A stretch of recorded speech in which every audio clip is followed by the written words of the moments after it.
Bonjour Olivier. Bonjour Stéphane, bonjour à tous. Et c'est en Lozère que nous partons ce matin au lycée agricole de Saint-Chély-d'Apcher précisément. Où un groupe d'élèves et leurs enseignants ont véritablement inventé une buvette à vaches. Patrice Proy est l'enseignant en question. Disons, on a travaillé avec un partenariat avec la Fédération de pêche de Lozère. On a installé tous les appareils qui puissent exister pour empêcher les vaches d'aller boire directement dans l'eau. Ça pose un problème en fait de dégradation des berges et de risque de pollution, matière fécale ou la terre qu'elles amènent. Mais alors très concrètement, qu'est-ce qui est mis en place? Donc concrètement, avec les élèves, on a installé les appareils existants, c'est-à-dire des pompes à museau, c'est-à-dire que ce sont les vaches elles-mêmes qui amènent l'eau, qui aspirent l'eau jusqu'à elles. On a installé après une descente aménagée, donc ça c'est quand même beaucoup plus classique, c'est-à-dire qu'on empêche les vaches d'aller dans l'eau, il n'y a que la tête qui va dans l'eau.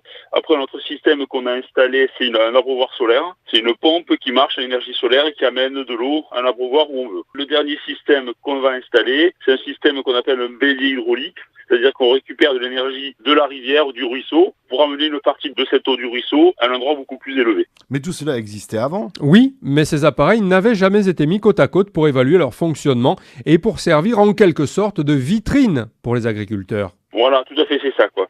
Donc après, les agriculteurs ou les gens qui sont intéressés peuvent venir le voir lors des journées portes ouvertes, par exemple.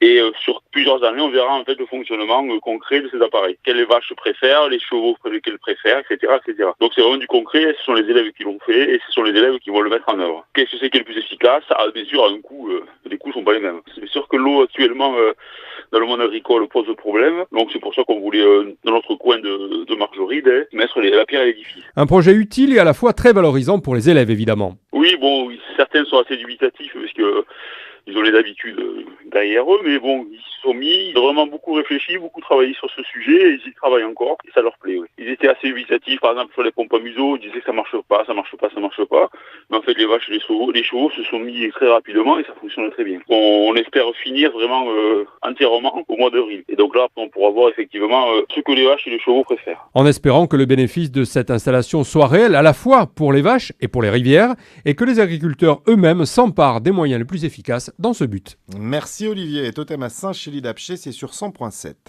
Bonjour Olivier. Bonjour Stéphane, bonjour à tous. Et c'est en Lozère que nous partons ce matin au lycée agricole de Saint-Chély-d'Apcher précisément. Où un groupe d'élèves et leurs enseignants ont véritablement inventé une buvette à vaches. Patrice Proy est